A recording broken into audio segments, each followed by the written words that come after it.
The sound of a pistol firing cut through the morning air like a knife, stopping Beatrice Calloway in her tracks. She flinched, her small hands clutching the bouquet of white wildflowers so tightly that the stems snapped. The church bells continued their mournful toll, seemingly mocking her as she stood frozen at the bottom of the wooden steps leading to the small white chapel in Silver Creek, Wyoming Territory, 1875. I said, "Stop right there, Miss Calloway." Beatrice turned her head slowly, the veil her mother had painstakingly pinned to her hair that morning billowing slightly in the warm June breeze. Through the thin fabric, she could make out the figure of a man on horseback, his silhouette backlit by the rising sun. "This wedding ain't happening today," the man announced, his voice carrying across the dusty street. Behind her, Beatrice could hear the confused murmurs of the wedding guests, her father's angry voice rising above them all. "What is the meaning of this?" Harrison Calloway bellowed, his boots heavy on the wooden steps as he descended to stand beside his daughter. The horseman moved closer, and Beatrice could now see him clearly. Broad-shouldered and lean-hipped, with a face bronzed by the sun and eyes as blue as a summer sky. He wore no badge, but there was an air of authority about him that made the small crowd quiet.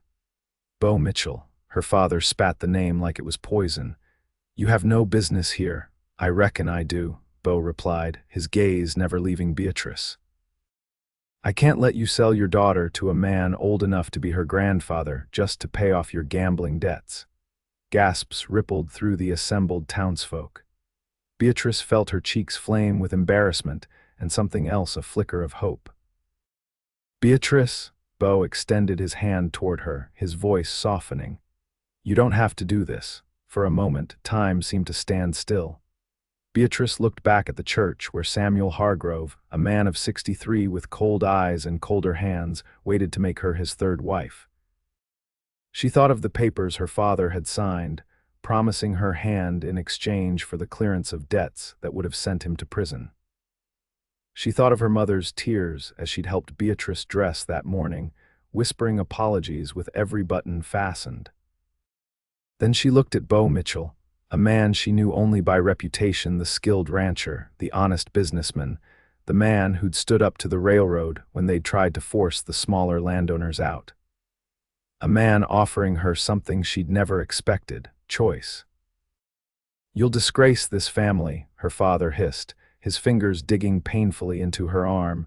Beatrice looked at him, truly looked at him, for perhaps the first time in her 20 years. "You've already done that, father." With a decisive motion, she tore the veil from her hair and stepped forward, her hand reaching for Beau's. In one smooth movement, he leaned down, gripped her waist, and swung her up behind him on the saddle. "Hold tight," he murmured, and Beatrice wrapped her arms around his waist, feeling the solid warmth of him as the horse wheeled around. "Stop them." Samuel Hargrove's voice rang out from the church doorway, but Beau was already spurring his horse into a gallop, leaving the church, the wedding, and Beatrice's old life behind in a cloud of dust. "Where are we going?" she shouted against the wind rushing past them. "Somewhere safe," Beau called back, "somewhere you can make your own choices."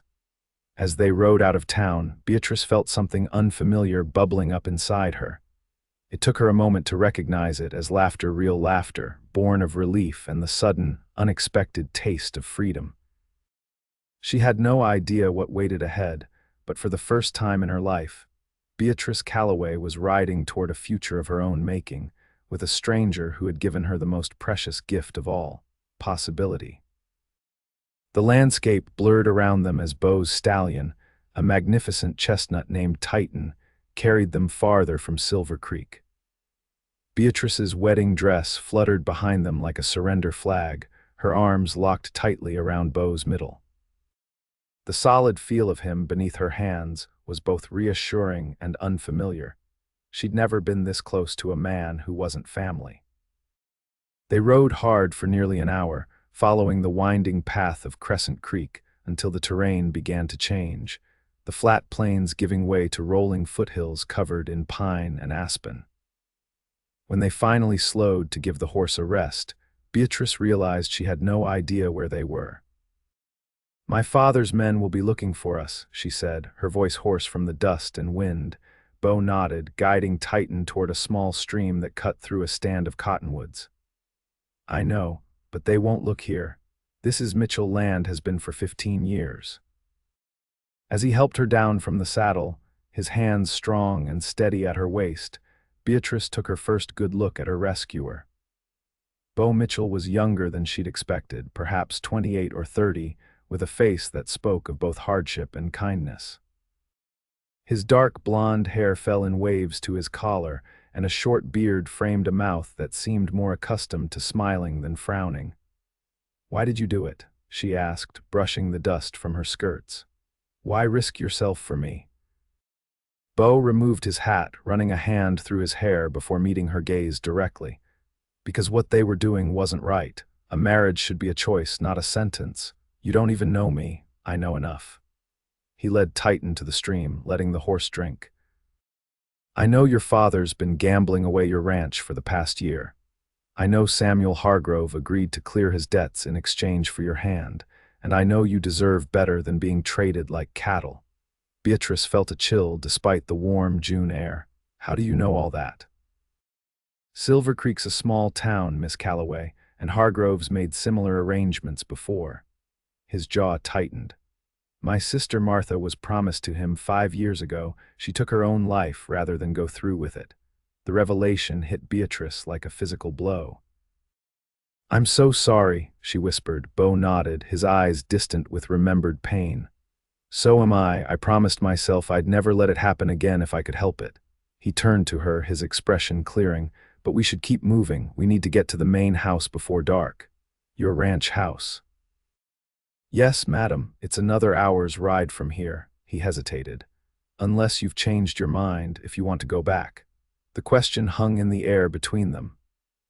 Beatrice looked down at her wedding dress, now dusty and torn at the hem, a tangible reminder of what awaited her in Silver Creek. Then she looked at the path ahead, winding through unfamiliar territory toward an uncertain future. "No," she said firmly, "I don't want to go back." The smile that spread across Beau's face was like the sun breaking through clouds. "All right then. Let's get you out of that dress first, though. I've got some spare clothes in my saddlebag that might do for now." Beatrice's eyebrows shot up, and Beau's cheeks colored as he realized how his words had sounded. "I mean, I'll turn my back, of course, but you'll be more comfortable for the ride, and less conspicuous if we're spotted." She couldn't help but smile at his discomfort. "I understand, Mr. Mitchell." "Beau," he corrected gently. "If we're going to be fugitives together, you might as well use my given name." "Beau," she repeated, testing the sound of it. "And I'm Beatrice, though most people call me Bea." He nodded, then turned to rummage through his saddlebags, pulling out a simple flannel shirt and a pair of trousers. "These'll be big on you, but we can cinch them with a belt. I'll, just be over there while you change." True to his word, Beau walked to the edge of the clearing, his back to her, as he pretended great interest in the surrounding trees. With fingers that trembled slightly, Beatrice began unfastening the dozens of tiny buttons down the back of her wedding dress. It was a struggle, and after a few frustrating minutes, she had to admit defeat. "I need help," she called, her voice smaller than she intended. "The buttons, I can't reach them all." Beau turned, and for a moment he just stared at her, a look in his eyes she couldn't quite decipher. Then he nodded once and approached, his footsteps nearly silent on the soft ground. "May I?" he asked, his voice low. Beatrice turned her back to him, lifting her hair out of the way. She felt his fingers, surprisingly gentle for a working man, on the small buttons. One by one he unfastened them, careful not to touch her skin beneath. The intimacy of the moment wasn't lost on either of them. "My mother helped me into this dress," Beatrice said, needing to break the silence. "She cried the whole time, did she know, about the arrangement?" "Yes." "She didn't approve, but my father." Beatrice swallowed hard. "My father's word is law in our house." The last button came free, and Beau stepped back immediately. "There you go. I'll give you privacy now." Once again, he retreated to the edge of the clearing.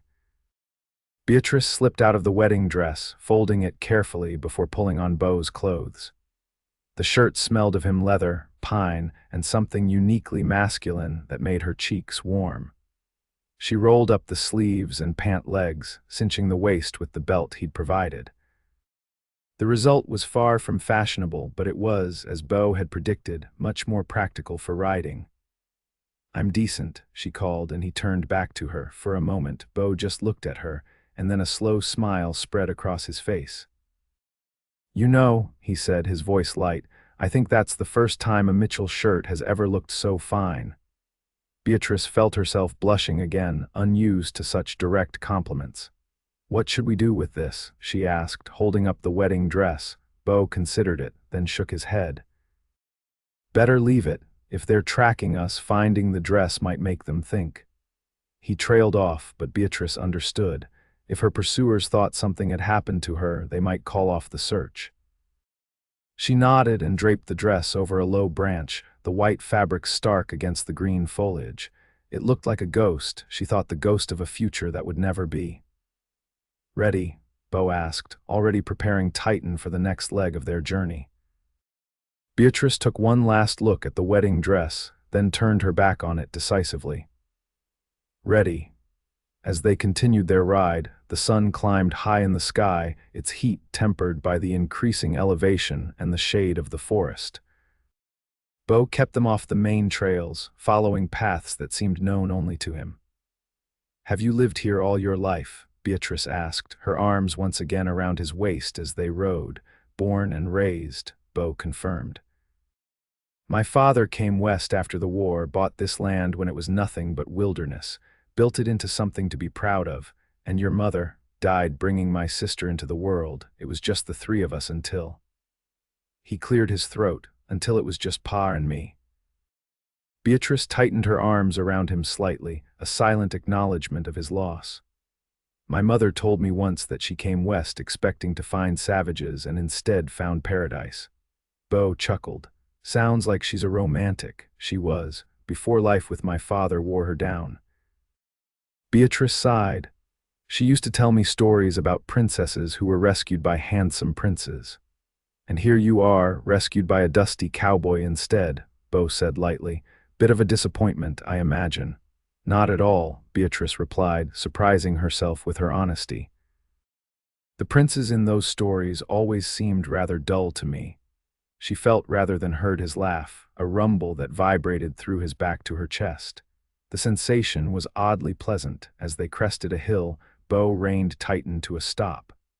"There it is," he said, gesturing to the valley below. "Mitchell Ranch," Beatrice gasped softly. Spread out before them was a sight to rival any picture she'd seen in books. A sprawling ranch house of timber and stone sat nestled against the backdrop of the mountains, smoke curling lazily from its chimney. Around it, well-tended fields stretched to the horizon, dotted with cattle. A barn and several outbuildings completed the picture, along with what looked like a small bunkhouse for ranch hands. "It's beautiful," she said sincerely. "It's home," Beau replied, pride evident in his voice. "And for now, it's your sanctuary. No one will force you into anything here, Bea. You have my word on that." As they descended into the valley, Beatrice felt a curious mix of apprehension and excitement. She was riding into the unknown with a man she barely knew, leaving behind everything familiar. Yet somehow, looking at the peaceful ranch below, she couldn't bring herself to regret her decision. Whatever waited for her at Mitchell Ranch, it had to be better than the fate she'd escaped. And as the sun began its slow descent toward the western horizon, Beatrice Calloway allowed herself to hope cautiously, tentatively, that she might have found not just a sanctuary, but a new beginning. The reaction to their arrival at Mitchell Ranch was not quite what Beatrice had expected.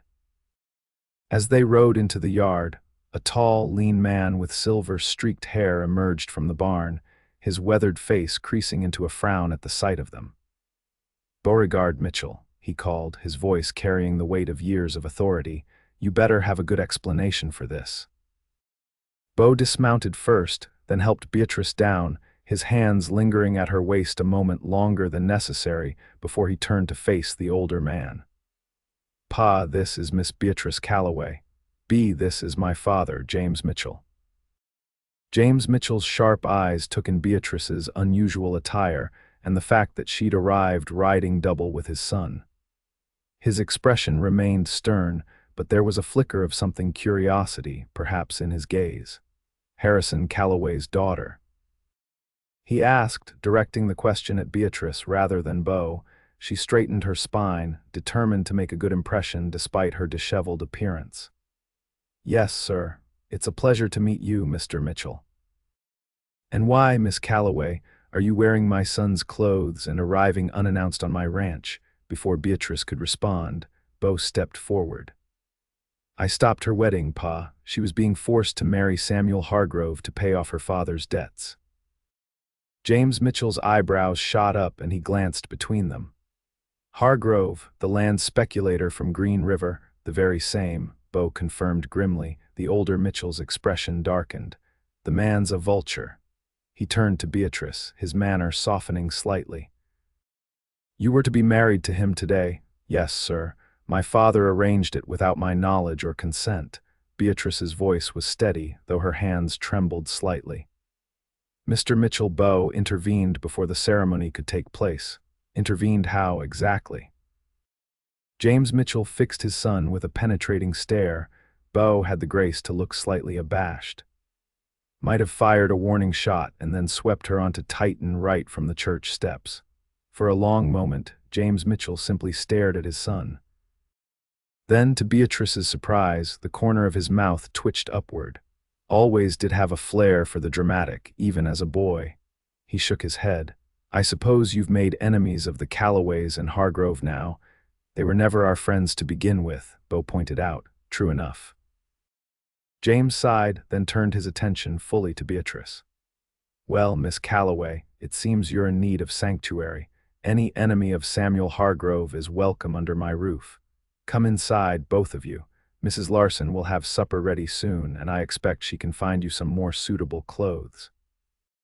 Relief washed over Beatrice. She hadn't realized until that moment how afraid she'd been that Beau's father might turn her away. Thank you, Mr. Mitchell. I'm very grateful for your hospitality. As they followed James toward the main house, Beau leaned close to her ear. Told you he'd understand, he murmured. Pa's got no patience for men who treat women like property. The Mitchell home was far more comfortable than its rustic exterior suggested. Beatrice was greeted warmly by Mrs. Larson, the housekeeper, a plump, motherly woman who clucked over her state and immediately set about finding her proper clothing. The previous Mrs. Mitchell, God rest her soul, was about your size, Mrs. Larson explained, leading Beatrice to a bedroom on the second floor. Mr. James has kept her things all these years. I'm sure he wouldn't mind you borrowing some until we can arrange something more permanent. The room Mrs. Larson showed her to was clearly a guest room, simple but tastefully appointed, with a patchwork quilt on the bed and curtains that matched the blue and cream wallpaper. A washstand in the corner held a pitcher and basin, both painted with delicate wildflowers. This will be your room for as long as you need it, Mrs. Larson said, bustling about to open the window and let in fresh air. Bathrooms down the hall. I'll fetch you some of Mrs. Mitchell's things and some hot water for washing up. Supper's in an hour. Left alone, Beatrice sank onto the edge of the bed, the events of the day finally catching up with her. She'd run away from her own wedding. She was now miles from home in the house of strangers, wearing a man's clothes. What would her mother think? What would happen when her father inevitably came looking for her? A soft knock at the door interrupted her thoughts. Mrs. Larson entered, arms full of clothing, followed by a young ranch hand carrying a steaming pitcher of water. Thank you, Tommy, Mrs. Larson said to the boy, who nodded shyly at Beatrice before retreating. Now then, let's see what we have here. A few day dresses, some underthings, and a nightgown, all clean and well preserved. Mrs. Mitchell was always particular about her things. As Mrs. Larson laid out the clothes, Beatrice's curiosity got the better of her. Mrs. Larson, may I ask, what was Mrs. Mitchell like? The housekeeper's face softened with memory. Caroline Mitchell was a lady in every sense of the word, came from back east somewhere, Boston, I think. Met Mr. James when he was there on business. She wasn't built for frontier life, really, too delicate, but she loved him something fierce and made the best of it. She sighed. Never did fully recover after Martha was born, lingered for a few weeks, then slipped away quiet-like. That's terribly sad, Beatrice said softly. It was. Mr. James was never the same after, and young Beau, well, he had to grow up mighty fast. Mrs. Larson patted a light blue dress. I think this one will do nicely for supper. I'll leave you to wash up and change. After Mrs. Larson left, Beatrice washed away the dust of the journey and changed into the borrowed dress. It fit reasonably well, though it was a bit loose in the bodice. The style was slightly outdated, but the quality of the fabric and stitching was excellent. Looking in the small mirror above the washstand, Beatrice hardly recognized herself. Her dark hair, usually tamed into careful curls, hung loose around her shoulders, and her face, scrubbed clean, looked younger and more vulnerable than she was used to seeing it. When she made her way downstairs, guided by the sounds and smells of supper being prepared, she found Beau waiting at the bottom of the stairs. He'd changed as well into clean trousers and a white shirt, his hair still damp from washing. He stopped mid-sentence in his conversation with his father when he saw her, his eyes widening slightly. "You look," he began, then seemed to search for the right word. "Well," James Mitchell, standing nearby, rolled his eyes at his son's awkwardness. "What my boy means to say, Miss Calloway, is that you look lovely. Caroline's clothes suit you." "Thank you, Mr. Mitchell," Beatrice replied, her cheeks warming at the compliment, "and thank you for allowing me to borrow them." "They're doing no good sitting in a trunk," James said pragmatically. "Now, shall we eat? Mrs. Larson has outdone herself tonight." Supper was served in a dining room that managed to be both elegant and homey, with a large oak table that could seat 12 but was currently set for just the 3 of them. The meal was simple but delicious: roast beef, potatoes, fresh bread, and early summer vegetables from the kitchen garden. As they ate, the conversation flowed more easily than Beatrice had expected. James Mitchell asked her about her education, completed at a ladies' academy in Denver, her interests reading, especially history and poetry, and her family, a mother who'd once been spirited but now was subdued, no siblings. "And your father's ranch?" James asked, his tone casual but his eyes sharp. "It borders the south edge of Hargrove's holdings, doesn't it?" Beatrice nodded. "Yes, and the western boundary of the Carson property. Prime grazing land," Beau remarked, "and good water access, which is why Hargrove wants it," James concluded. The marriage would have given him control, especially with Harrison's gambling debts as leverage. "Father has been unwise with his finances," Beatrice admitted, the understatement making Beau snort softly. James Mitchell regarded her thoughtfully. "You understand, Miss Calloway, that your father and Hargrove won't simply let this matter drop. They'll come looking for you." "I know," Beatrice said, setting down her fork, "and I don't want to bring trouble to your home." "Perhaps I should continue on, maybe to Denver or even California." "Nonsense," James interrupted firmly. "You'll stay right here until this is resolved. The Mitchell Ranch has stood against stronger storms than Samuel Hargrove." "Pa's right," Beau added, his eyes meeting hers across the table.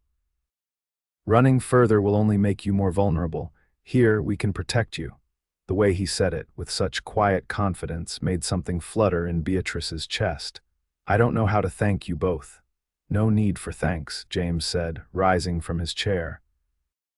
"Now, if you'll excuse me, I have some accounts to review before bed. Beau, perhaps you could show Miss Calloway the veranda. The sunset from there is quite something."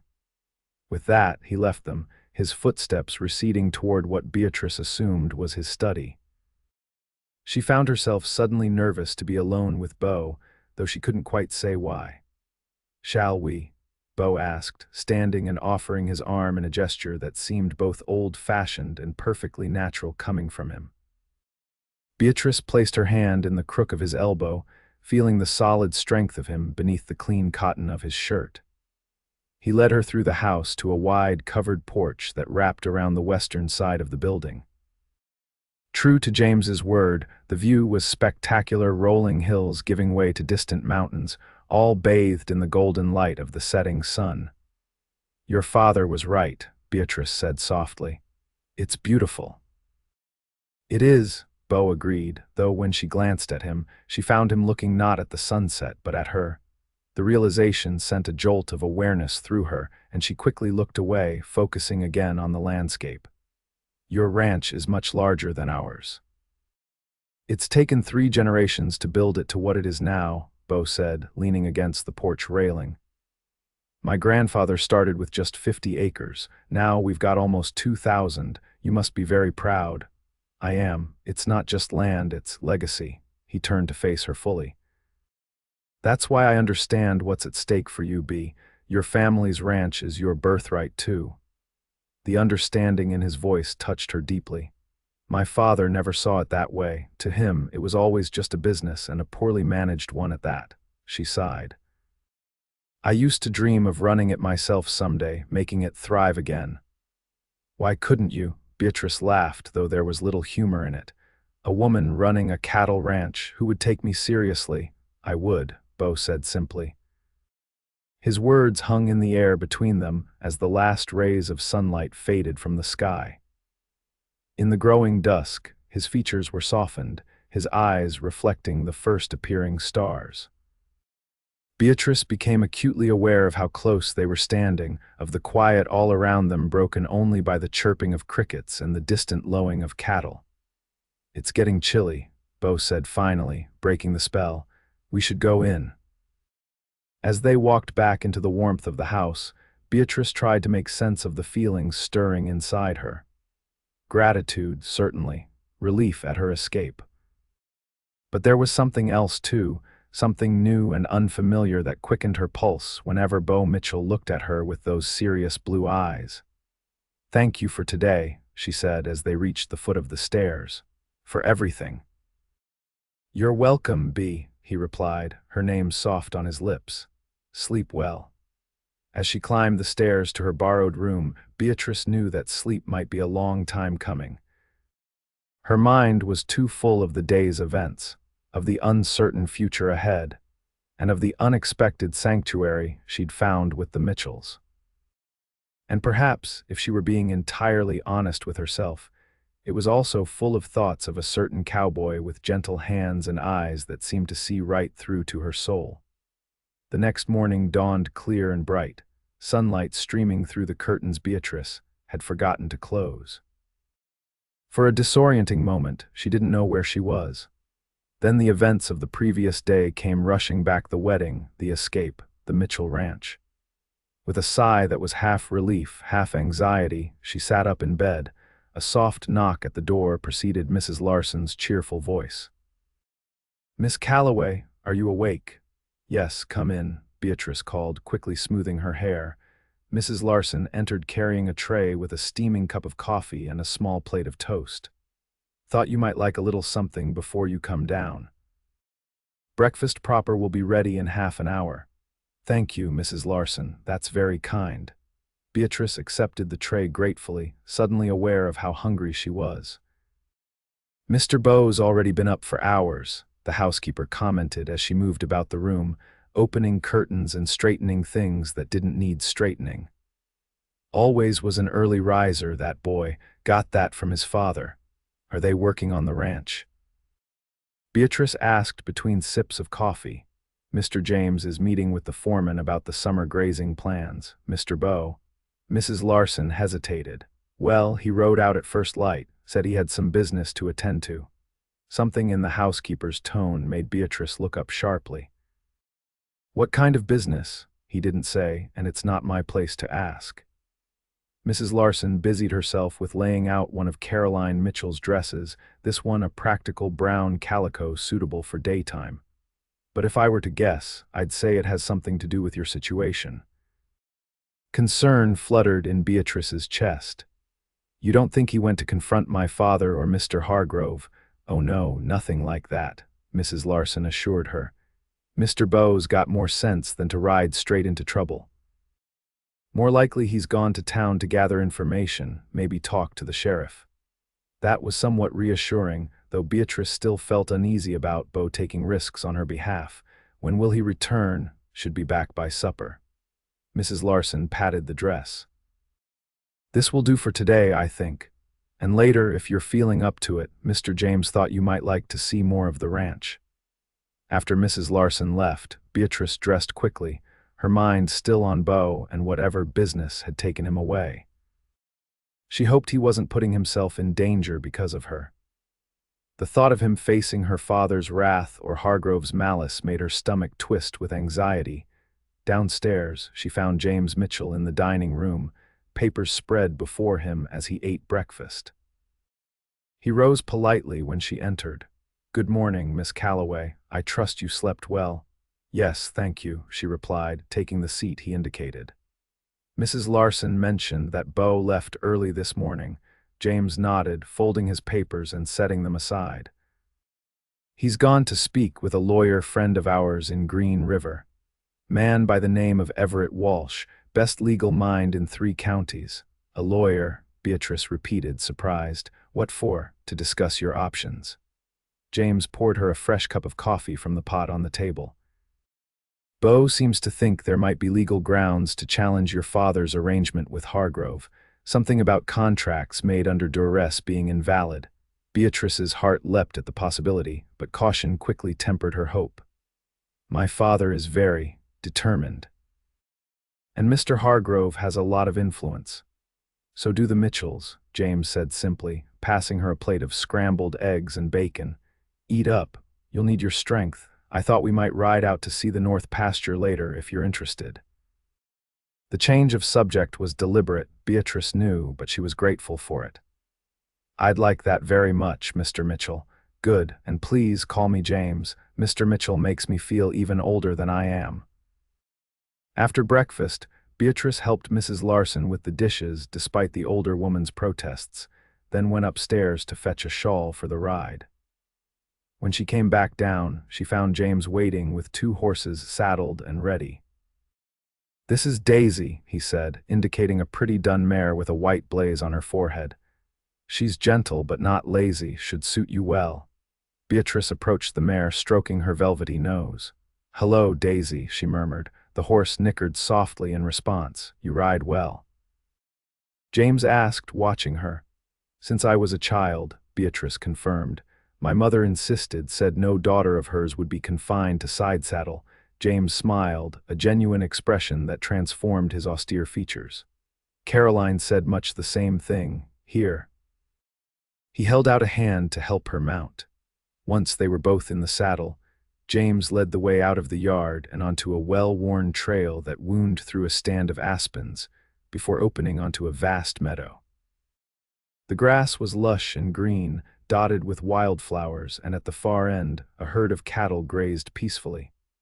"Finest grazing land in the territory," James said with quiet pride. "Sweet grass makes for sweet beef." As they rode, James pointed out various features of the ranch: the creek that provided water year-round, the line of hills that sheltered the valley from the worst of the winter winds, the distant cabin, where one of the ranch hands lived with his family. Beatrice listened attentively, asking questions that revealed her own knowledge of ranching operations.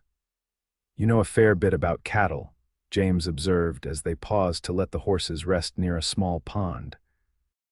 "I used to follow our foreman around when I was younger, pestering him with questions," Beatrice admitted. "Before my father decided it wasn't ladylike and sent me off to finishing school." James made a sound that might have been disgust. "Waste of good talent, if you ask me. A woman with a head for business is an asset, not something to be finished out of her. You're very progressive in your thinking, Mr. James. Not progressive, practical." He dismounted to let his horse drink, and Beatrice did the same. "My wife may have been a lady, but she could read a ledger better than any banker and knew exactly what every acre of this ranch was worth." They stood in companionable silence for a moment, watching a hawk circle overhead. Then James spoke again, his voice more somber. "Miss Calloway, Beatrice, I want you to know that whatever happens, You have a place here for as long as you need it.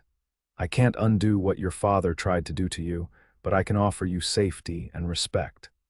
Tears pricked at Beatrice's eyes at the unexpected kindness. "Thank you," she managed to say. "That means more than I can express." James nodded, seemingly uncomfortable with her emotion. "Enough of that now. Let's ride on to the East Ridge. View from there will take your breath away." They spent the rest of the morning exploring the Mitchell property, and by the time they returned to the ranch house for lunch, Beatrice's cheeks were flushed with sun and exercise, her spirits higher than they'd been in months. The anxiety about Beau's mission still lingered, but it was tempered by the growing sense that here, at least, she was among friends. After lunch, James excused himself to attend to ranch business, and Beatrice found herself at loose ends. Not wanting to impose on Mrs. Larson, she wandered out to the veranda with a book she'd found in the small library, intending to read away the afternoon. She was so engrossed in the story that she didn't hear the approaching hoofbeats until they were in the yard. Looking up, she saw Beau dismounting from Titan, his face grim and his posture tense. Her heart sank at his expression. Setting aside the book, she hurried down the steps to meet him. "Beau, what's wrong? What happened?" He looked up at the sound of her voice, and for a brief moment, his features softened. Then the gravity returned. "We need to talk. Is Pa around?" "He's with the men at the South Range," she said, anxiety building. "Beau, please tell me what's going on." He ran a hand through his hair, hesitating. "Let's go inside." In the coolness of the house, Beau led her to the study, closing the door behind them. The room was masculine and practical, with a large desk, bookshelves, and a map of the territory on one wall. "I spoke with Everett Walsh," Beau began without preamble. "He thinks we have a case to invalidate any agreement between your father and Hargrove, but it's complicated." "How so?" "For one thing, we'd need proof that you were being forced. For another, your father has filed charges against me for kidnapping." Beatrice gasped. "That's absurd. I went willingly. I know that, and you know that, but it's your father's word against ours." Beau's mouth set in a grim line. "And there's more. Hargrove is claiming that you're his legal wife."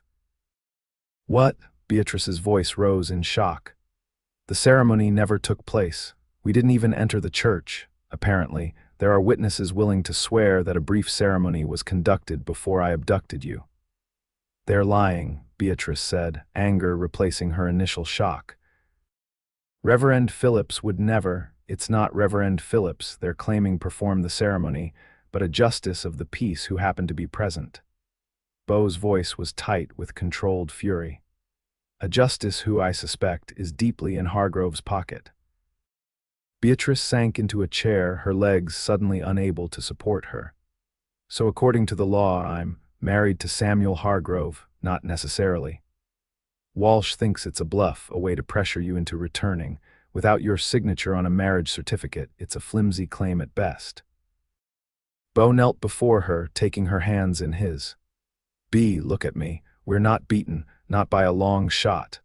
The warmth of his hands around hers was anchoring, his certainty a bulwark against her fear. She looked into his eyes and found nothing but determination and something else, something that made her breath catch. "What do we do now?" she asked softly. "Walsh is filing counter papers. In the meantime—" Beau squeezed her hands gently. "In the meantime, we need to make sure you're safe. Pa and I have been talking about sending you to our property in Colorado until this blows over." Colorado, the thought of being sent away, of leaving the sanctuary she'd found here, of leaving Beau, filled her with dismay. "No, I won't run and hide. This is my fight too." Beau's expression was a mix of admiration and frustration. Hargrove is dangerous. He's not going to give up easily." "Neither am I," she said firmly, gripping his hands. "I've spent my whole life letting others make decisions for me. Not anymore. I want to stay and fight." For a long moment, Beau just looked at her, his gaze searching. Then, slowly, he nodded. "All right, but we do this smart. No unnecessary risks." "Agreed." Beatrice felt a surge of something like victory. For perhaps the first time in her life, she was making her own choices, standing her ground. Beau rose, still holding her hands, drawing her up with him. They stood close, closer than propriety would strictly allow, their joined hands between them.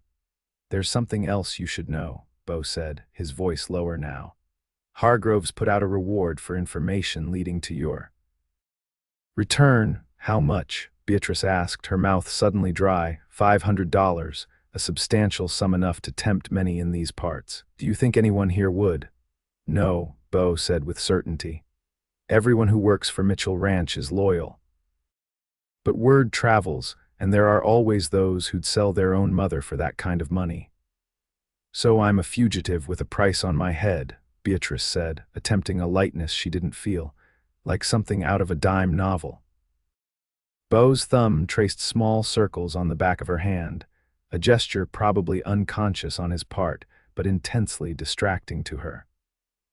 "Walsh thinks our best move is to gather evidence of coercion, proof that your father was forcing you into the marriage against your will."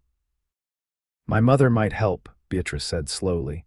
"She opposed the match, though she didn't dare say so openly to my father." "Could you write to her, somewhere your father wouldn't intercept it?" Beatrice thought for a moment. "Yes, through her sister in Laramie. They correspond regularly, and father never bothers with her mail." "Good, do that today." Beau finally released her hands, and Beatrice felt the loss of his touch keenly. "In the meantime, I think it's best if you don't leave the ranch, at least until we have a better handle on the situation." Before she could respond, there was a knock at the study door, and James Mitchell entered, his expression questioning as he took in their proximity. "Beau, you're back earlier than expected. Had to cut the visit short, Pa. Situation's more complicated than we thought." Beau quickly relayed what he'd learned from Walsh. James listened without interruption, his face growing more grave with each detail. When Beau finished, he was silent for a long moment, thinking. Kidnapping charges, false claims of marriage, a bounty. James shook his head. "Hargrove's playing hardball. He wants the Calloway land," Beau said, "and he's used to getting what he wants." "Well, he won't get Beatrice," James stated flatly. "Mitchell Ranch has never surrendered to bullies, and we're not starting now." His unequivocal support brought fresh tears to Beatrice's eyes. "I've written you both into so much trouble," she said, her voice unsteady. "Nonsense," James replied briskly. "Trouble has a way of finding the Mitchells with or without help. Now let's be practical. Beau, double the men patrolling the boundaries. No strangers on Mitchell land without escort, and send someone to town daily for news and mail." "Already planned to," Beau confirmed. "Good. Beatrice, write to your mother as soon as possible. Any documentation of your father's arrangements with Hargrove could be crucial." "Yes, sir," she nodded.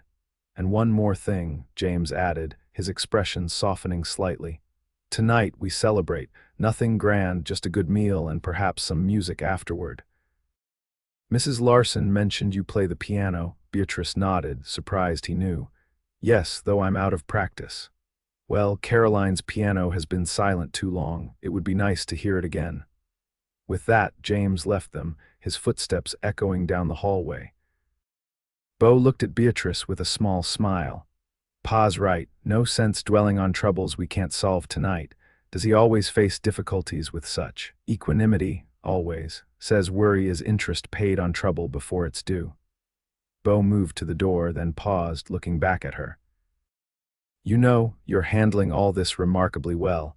Most women in your position would be in hysterics by now."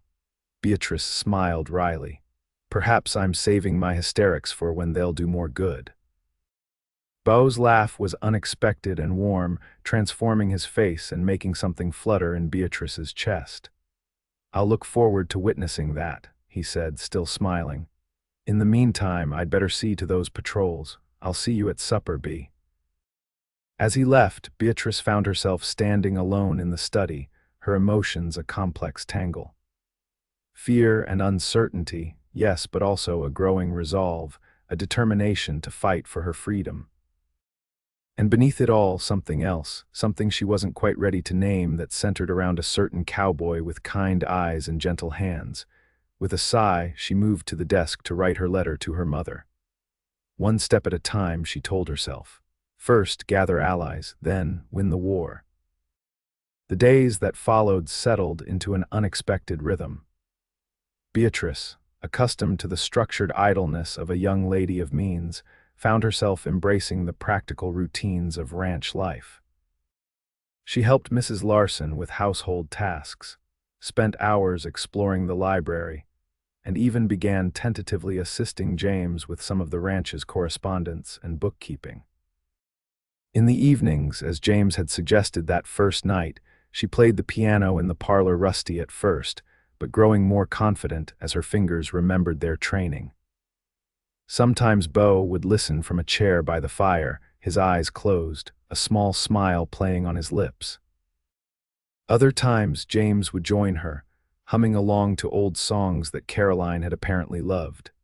The letter to her mother had been sent, carried to town by one of the ranch hands, and posted with no return address, just instructions to reply through her aunt in Laramie. Now all they could do was wait and hope that Elizabeth Calloway would be willing and able to help throughout it all. Beatrice found herself drawn more and more to Beau. He was often busy with ranch work, riding out early and returning late, but he always made time to seek her out, to ask about her day, to share stories of his own. She learned about his childhood on the ranch, his brief time at a university back east, too stuffy by half, he declared. His dreams for expanding the Mitchell holdings to include a horse breeding operation. In turn, she told him about her own dreams of managing a ranch, of building something lasting, of making her own way in a world that seemed determined to decide her path for her. To her surprise and gratitude, he never once dismissed these ambitions as fanciful or unsuitable. "You've got a good head for business," he remarked one evening as they sat on the veranda watching the sunset. "Pa says your suggestions for reorganizing the ledger system have already saved him hours of work." Beatrice flushed with pleasure at the compliment. "It's just a small thing." "Small things add up," Beau replied, his gaze on the distant mountains. "That's what ranching is, really, 1,000 small decisions that eventually build something meaningful." They fell into a comfortable silence, broken only by the occasional call of a night bird or the distant lowing of cattle. Beatrice found herself studying Beau's profile, the strong line of his jaw, the way the fading light gilded his hair. Over the past week, she'd come to appreciate not just his kindness and courage, but his intelligence, his dry humor, his unwavering sense of right and wrong. It was dangerous territory, she knew. Her situation was precarious, her future uncertain. Developing feelings for the man who'd rescued her would only complicate matters, and yet she couldn't seem to help herself. "Penny for your thoughts," Beau said suddenly, turning to catch her watching him. Beatrice quickly looked away, grateful for the dimming light that hid her blush. "I was just thinking how strange life is. A week ago I was preparing to marry a man I despised. Now I'm here and everything's changed. For the better, I hope." "Yes," she said softly, "for the better." Beau's hand moved across the space between their chairs, his fingers brushing hers lightly. Whatever he was about to say was interrupted by the sound of hoofbeats approaching fast. They both stood, Beau moving instinctively in front of Beatrice as they peered into the gathering dusk. A rider came into view, one of the ranch hands named Charlie, his horse lathered from hard riding. "Mr. Beau," he called, pulling up short in the yard. "Riders coming, 6, maybe 7 of them armed." Beau's posture changed instantly, tension radiating from him. "How far?" "Maybe 15 minutes behind me. I spotted them at the North Ridge." "Did they see you?" Charlie shook his head. "Don't think so. I was up on the high trail. They were in the valley." Beau turned to Beatrice, his expression grave. "Get inside, find Pa and tell him what's happening. Then stay in the house, away from windows." "Beau, please be." His voice softened just for her. "I need to know you're safe." The urgency in his eyes brooked no argument. Beatrice nodded and hurried inside, finding James already emerging from his study, alerted by the commotion. "Riders coming," she reported breathlessly. "Charlie says 6 or 7, armed." James's expression hardened. "Hargrove's men, most likely." He moved to a cabinet in the hallway, unlocking it to reveal several firearms. He selected a shotgun for himself and handed Beatrice a small revolver. "You know how to use this," she took it cautiously. "My father taught me, but I've never fired at a person. With luck, you won't have to." James checked the shotgun's chambers. "Stay inside with Mrs. Larson. I'm going out to join Beau." Beatrice wanted to protest, to insist on standing with them, but she recognized that her presence might be more hindrance than help. Instead, she nodded, clutching the revolver. "Be careful."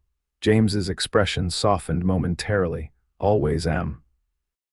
Then he was gone, striding out the front door with the confidence of a man defending his own. Left alone, Beatrice hurried to find Mrs. Larson, who was already securing the house, drawing curtains and checking locks. The housekeeper's face was pale but determined. "Not the first time the Mitchell place has faced trouble," she said grimly, handing Beatrice a box of ammunition. "Won't be the last, either." Together, they moved through the house, ensuring all entrances were secured. From the windows, Beatrice could see Beau and James organizing the ranch hands. The men took positions around the yard, behind wagons, barrels, and the corner of the barn. Beau himself stood on the porch, rifle in hand, waiting. The approaching riders appeared at the edge of the ranch yard just as full darkness fell. In the light from the house windows and a few lanterns hung around the yard, Beatrice could make out their silhouettes, rough-looking men, all armed, led by a figure she recognized with a jolt of fear: Samuel Hargrove. Bile rose in her throat at the sight of him. Even at this distance, she could see the arrogant set of his shoulders, the proprietary way he surveyed the Mitchell ranch. This was a man accustomed to taking what he wanted, regardless of the cost to others. "That's far enough," Beau's voice rang out, steady and authoritative. "State your business or turn around." Hargrove urged his horse forward a few paces, stopping when several rifles swung in his direction. "You know why I'm here, Mitchell. You have something that belongs to me." "No one here belongs to you, Hargrove." Beau's tone was cold. "This is private property." "You're trespassing." "I've come for my wife." Hargrove's voice carried clearly in the night air. "Miss Calloway and I were legally wed before you abducted her. I have witnesses and documentation." "You have lies and forgeries," James Mitchell spoke up, moving to stand beside his son. "The lady isn't here against her will, and she certainly isn't your wife. The law says otherwise. I have a warrant for your son's arrest and papers confirming my rights as Miss Calloway's husband." Hargrove reached into his coat and produced a document. "Sheriff Jenkins was quite understanding of my plight." From her vantage point at the window, Beatrice could see Beau and James exchange a glance. Sheriff Jenkins was known to be corrupt, his loyalty easily purchased. If Hargrove truly had official papers, the situation was more dire than they'd realized. "Even if those papers were legitimate, which I doubt," Beau replied evenly, "you'd need more than that to take anyone from Mitchell land against their will." Hargrove's laugh was ugly. "I suspected you might be difficult. That's why I brought reinforcements." He gestured, and his men spread out slightly, making their numbers and weapons more visible. "I'd rather not have bloodshed, Mitchell, but I will leave with what's mine one way or another." The standoff was tense, neither side willing to back down. Beatrice's heart pounded in her chest as she watched, torn between fear and a desperate need to do something. These men, Beau, James, the loyal ranch hands, were risking their lives for her. She couldn't let them die for her freedom. Just as she was about to step away from the window, planning to go out and offer herself in exchange for their safety, a new sound cut through the night: more hoofbeats, approaching fast from the east. All heads turned as 3 riders galloped into the yard, pulling up between the 2 opposing groups. To Beatrice's shock, she recognized the lead rider immediately: Sheriff Taylor from Green River, a man known for his fairness and integrity. Behind him rode 2 deputies, both armed. "What's going on here, gentlemen?" Taylor asked, his voice carrying the full weight of his authority. "Sheriff," Hargrove recovered quickly, affecting a relieved tone. "I'm glad you're here. These men have abducted my wife and are refusing to return her to me." Taylor turned to him, his expression unreadable in the dim light. That's so funny because I received some interesting correspondence today that suggests otherwise. He reached into his saddlebag and withdrew a letter. This came for me from a Mrs. Elizabeth Calloway, Beatrice gasped. Her mother's reply had gone to the sheriff, not to the ranch. Mrs. Calloway writes that her daughter was being forced into marriage against her will, Taylor continued, and that a brave young man rescued her from this fate. She enclosed some rather incriminating documents, loan agreements between you and Harrison Calloway, with Miss Beatrice listed as collateral. The sheriff's voice hardened. Human trafficking is a serious offense, Mr. Hargrove. Hargrove's confident demeanor faltered. Those papers are private business matters, they're evidence. Taylor cut him off. As for your supposed marriage, I spoke with Reverend Phillips myself this afternoon. He confirms that no ceremony took place, that, in fact, Miss Calloway never even entered the church. Hope surged in Beatrice's heart. Her mother had come through for her after all, in the most effective way possible. Furthermore, Taylor added, I have statements from 3 witnesses who say Miss Calloway left willingly with Mr. Mitchell, calling for help as she did so. That hardly constitutes abduction. Hargrove's face contorted with rage. This is outrageous, I demand. You're in no position to demand anything, Taylor interrupted calmly. In fact, Mr. Hargrove, I'm placing you under arrest for attempted human trafficking, forgery of official documents, and filing false charges. He nodded to his deputies, who moved forward to flank Hargrove. This isn't over, Hargrove snarled, looking past the sheriff to where Beau stood. I don't forget those who cross me, Mitchell. Neither do I, Beau replied evenly. As the deputies took Hargrove into custody, his men, seeing the tide turn, began to retreat. Without their employer's money behind them, they had little reason to risk a confrontation with both the Mitchells and the law. Beatrice, unable to contain herself any longer, rushed out onto the porch, heedless of Mrs. Larson's call to stay inside. Sheriff Taylor, she called. All eyes turned to her as she stepped into the light. She was aware of how she must look a young woman in a borrowed dress, her hair loose around her shoulders, clutching a revolver she'd never fired. Miss Calloway, Taylor tipped his hat to her. Your mother was most concerned for your welfare. Asked me to tell you she's staying with her sister in Laramie for the time being.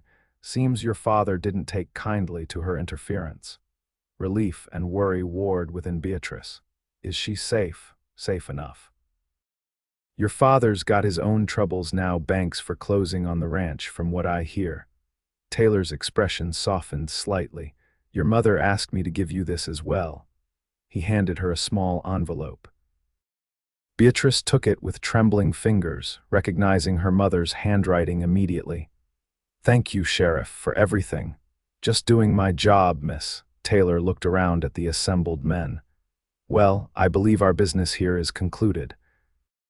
Mr. Hargrove will be facing a judge in Green River tomorrow. His men would be wise to clear out of the county before then. As the sheriff and his deputies departed with their prisoner, the tension in the yard gradually dissipated. The ranch hands, at a nod from James, began to disperse back to their duties, though a few remained on watch just in case. Beatrice found herself standing alone on the porch, the letter clutched in her hand, emotions swirling too rapidly to name. Relief, yes, gratitude. The beginnings of a cautious joy, but also uncertainty about what came next. A hand touched her elbow gently, and she turned to find Beau beside her, his face lined with concern. Are you all right? I think so, she said, her voice steadier than she felt. It's just a lot to process. He nodded, understanding. Why don't you go read your mother's letter? Take some time. I'll be here when you're ready to talk. Grateful for his perceptiveness, Beatrice retreated to her room, where she carefully opened the envelope. Inside was a single sheet covered in her mother's elegant handwriting. My dearest Beatrice, by now, Sheriff Taylor will have explained the steps I've taken on your behalf. I pray they are enough to secure your freedom once and for all. I must apologize for my part in what nearly befell you. Fear kept me silent when I should have spoken. kept me passive when I should have acted. I will carry that regret always, but I hope that my actions now may begin to make amends. Your father and I are separated. I have taken refuge with Aunt Margaret in Laramie and do not intend to return to a man who would sell his own daughter. The ranch will likely be lost, but perhaps that is fitting. Your father valued it above all else, including his family. As for you, my brave girl, know that I am prouder of you than I can express. You showed more courage in one moment than I have in a lifetime. Whatever path you choose now, I support you wholly. I have enclosed a bank draft drawn on my personal account, funds your father never knew I possessed, left to me by my own mother. It isn't a fortune, but it should give you options while you decide what comes next. All my love, Mother Beatrice. Read the letter twice, tears blurring her vision. Then she noticed the bank draft that had been folded within the letter, $2,000, a substantial sum that indeed represented options she hadn't thought possible. She sat on the edge of the bed, the letter in her lap, contemplating the sudden change in her circumstances. For the first time in her life, she was truly free of her father's control, free of the threat of Hargrove, free to make her own choices. The question was, what did she want to choose? As night deepened, Beatrice found herself drawn back to the veranda. The ranch was quiet now, the excitement of earlier replaced by the usual peaceful sounds of cicadas and distant coyotes. She sat in one of the wooden chairs, her mother's letter still in her hand, gazing up at the vast expanse of stars. She heard the door open behind her but didn't turn, somehow knowing it would be Beau. A moment later, he sat in the chair beside hers, offering a cup of something steaming. "Mrs. Larson's special blend," he said. "Chamomile and something else she won't tell anyone, says it's good for soothing troubled minds." Beatrice accepted the cup gratefully, inhaling the fragrant steam. "Thank you." They sat in companionable silence for a while, sipping their tea and looking at the stars. Finally, Beau spoke. "Your mother came through for you." "Yes," Beatrice said, her voice soft with wonder. "I never expected. She's always been so submissive to my father. I didn't think she had it in her to defy him so completely. People can surprise you, especially when it comes to protecting those they love." Beatrice nodded, thinking of her mother's words. "Fear kept me silent when I should have spoken." How many women lived their entire lives that way? How close had she herself come to that fate? "What will you do now?" Beau asked, the question light but loaded with meaning. It was the same question she'd been asking herself since reading her mother's letter. With the money, she had options. She could go to her mother in Laramie. She could travel to Denver or even San Francisco, perhaps find work as a teacher or a clerk. She could, potentially, even buy a small piece of land and attempt to start her own ranch, though that would be a tremendous challenge for a woman alone. "I don't know," she admitted. "For so long, all my energy went into enduring each day, accepting that my future wasn't mine to decide. Now that I can choose." She trailed off, shaking her head. "It's overwhelming." Beau was quiet for a moment, looking out at the darkness. "You could stay," he said finally, his voice carefully neutral. "Here, I mean, at the ranch." Beatrice's heart quickened. "As what, your housekeeper?" "No." Beau set his cup aside and turned to face her fully. I know it's too soon. I know you've just escaped one unwanted match, and the last thing you need is another man presuming to decide your future.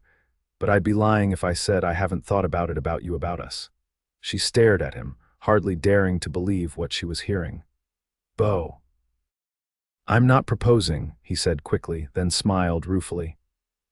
"Well, not exactly. Not yet.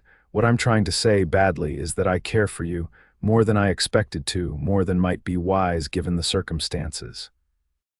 And if you wanted to stay here while you figure things out, maybe see if there might be something between us worth exploring." He trailed off, suddenly looking younger and more vulnerable than she'd ever seen him. Beatrice found herself at a loss for words, emotions tumbling through her too rapidly to sort through. The idea of staying at Mitchell Ranch was appealing, and not just because of Beau. She'd come to love the place itself, the rhythm of life here, the sense of purpose and belonging she'd found. And Beau, in the short time she'd known him, he'd shown her nothing but respect, kindness, and understanding. He'd risked himself to save her without expecting anything in return.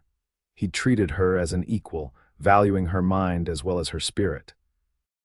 "I don't know what to say," she finally managed, her voice hardly above a whisper. Beau reached across the space between them, taking her hand in his. "You don't have to say anything now, just think about it, take all the time you need." The warmth of his hand around hers felt right in a way she couldn't articulate. Maybe it was too soon. Maybe she was still too raw from her narrow escape, too newly freed to entangle herself with anyone. But as she looked at Beau Mitchell in the starlight, his eyes reflecting hope and uncertainty in equal measure, Beatrice knew with sudden clarity that whatever path she chose, she wanted it to include him. "I'll stay," she said softly. "For now, at least, and we'll see where it leads." The smile that spread across Beau's face was like sunrise breaking over the mountains, gradual, then all at once dazzling. "That's all I ask," he said, his voice rough with emotion. As they sat there in the quiet darkness, hands joined, surrounded by the vast, peaceful expanse of Mitchell Ranch, Beatrice felt something settle in her soul. For the first time in her life, she wasn't running from something, but moving toward something that felt remarkably like home. Summer gave way to autumn, and the routine of ranch life adapted to the changing seasons.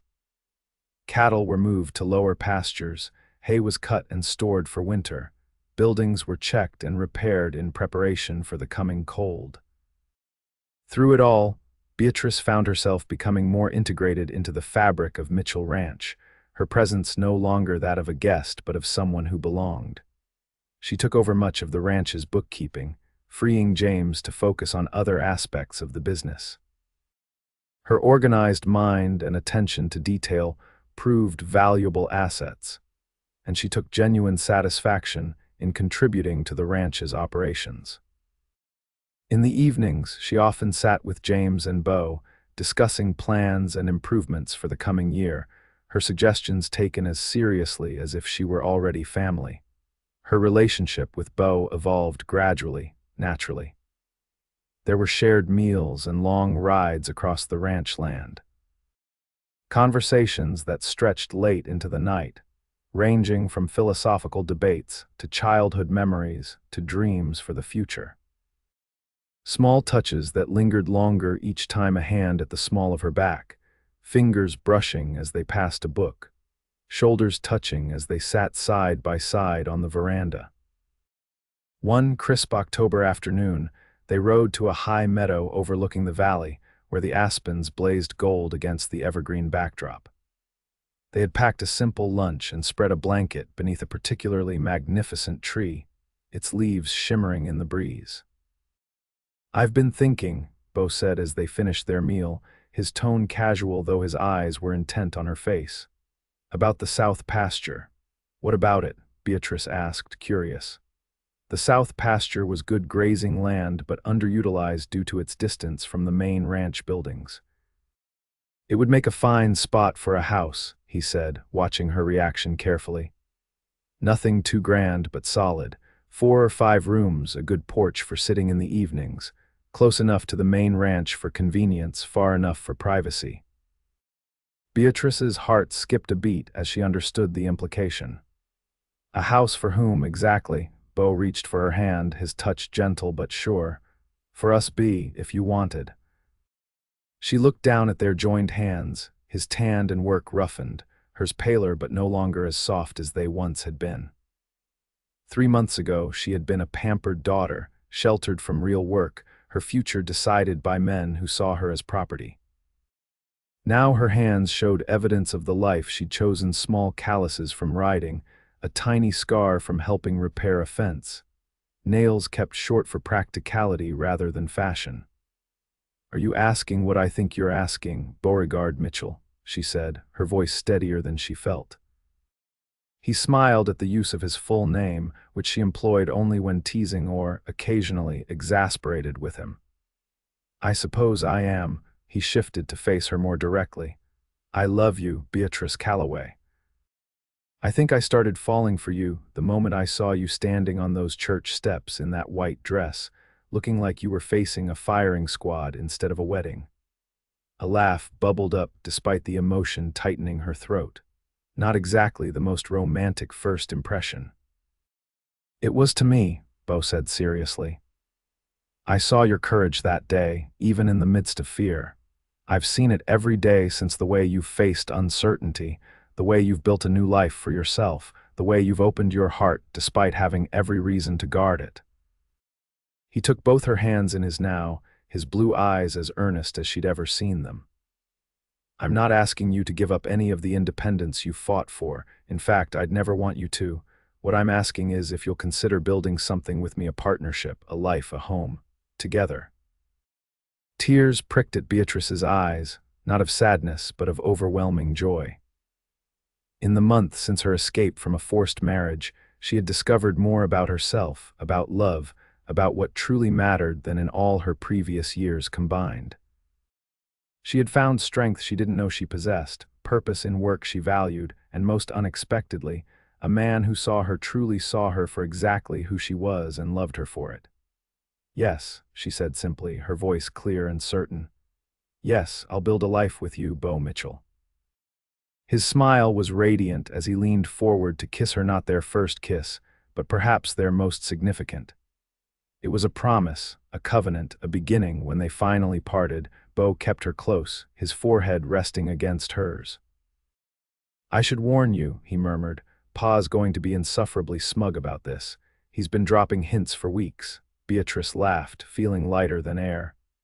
"I think we can forgive him a little smugness, considering how things have turned out." They stayed in the meadow until the sun began to dip toward the horizon, talking of plans and dreams, of the house they would build, of the life they would share. As they rode back to the ranch, side by side now rather than one behind the other, Beatrice looked out over the land that would be her home and felt a profound sense of rightness. She had been forced to walk down the aisle once, a reluctant sacrifice to her father's debts and another man's greed.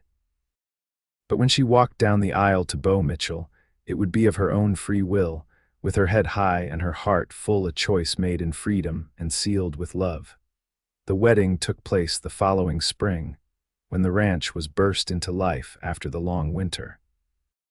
It was a simple ceremony held on Mitchell land, with James giving the bride away and Mrs. Larson dabbing at her eyes throughout.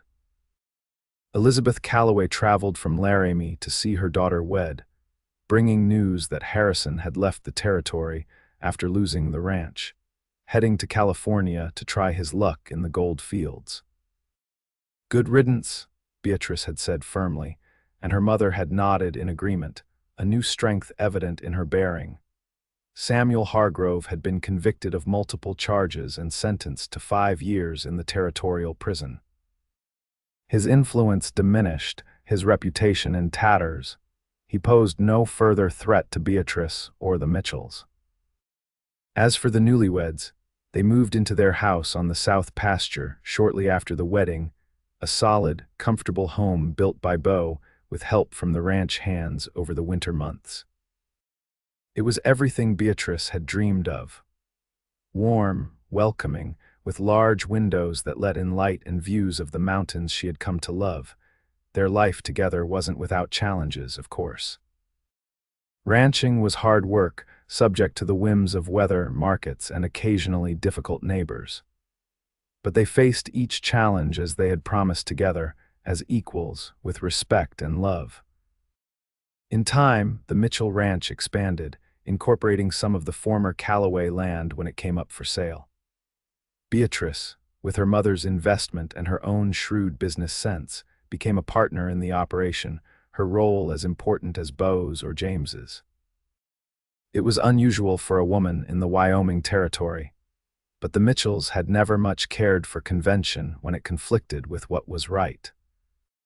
5 years after their wedding, on a warm June day much like the one when they had first met, Beau and Beatrice sat on the porch of their home, watching their twin daughters play in the yard. 3-year-old Caroline and Elizabeth, named for their grandmothers, were attempting to catch butterflies, their laughter carrying on the summer breeze. "They're fearless," Beau remarked, pride evident in his voice. "Just like their mother." Beatrice smiled, leaning against his shoulder. "I wasn't always fearless. I was terrified that day at the church." "But you took my hand anyway," Beau said, wrapping an arm around her.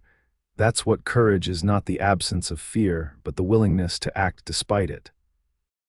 She turned her face up to his, still marveling sometimes at the love she saw in his eyes. "It was the best decision I ever made. For both of us," he agreed, pressing a kiss to her forehead. "Though I still maintain I got the better end of the bargain." As the sun began its slow descent toward the horizon, painting the landscape in hues of gold and amber, Beatrice Mitchell looked at the life she had built, the home she had created, the family she cherished, the land she helped nurture, and felt a profound gratitude wash over her. 5 years ago, she had stood at the bottom of church steps in a wedding dress not of her choosing, facing a future that had been decided for her. In that moment of desperation, she had reached for an outstretched hand and found not just escape, but destination, not just freedom from, but freedom to.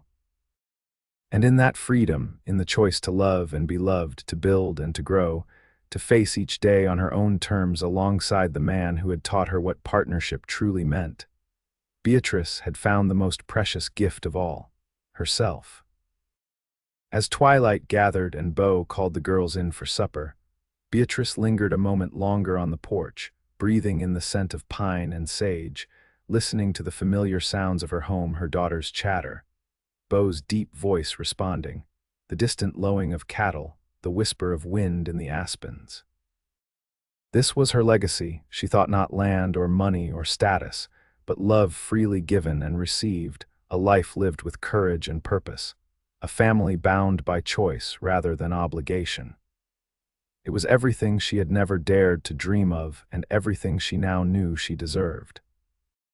With a heart full to overflowing, Beatrice Mitchell turned and went inside to join her family, closing the door on the gathering dusk and opening it to the warmth of home.